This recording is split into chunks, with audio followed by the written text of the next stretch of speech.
Ito ang latest chika mga masang.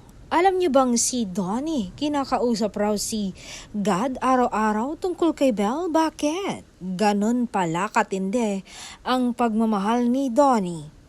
Ito nga ang inamin niya sa isang mosang na talagang napanganga na lang daw si Mosang habang nagsasalita ang aktor at napasabi siyang ang swerte naman ni Belle. Ito nga ang sabi ng aktor, I talk to God every day and most of my prayers are about Belle.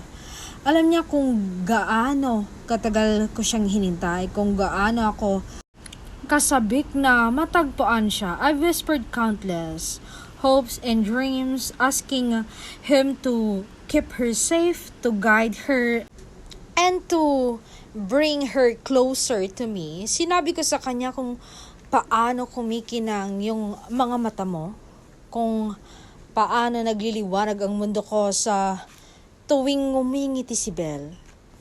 He knows every detail of how your voice calms my restless heart and how your presence brings me peace. Alam mo yun, araw-araw, paulit-ulit kong nagdarasal, nagpapasalamat sa kanya dahil si Belle ang binigay niya sa akin.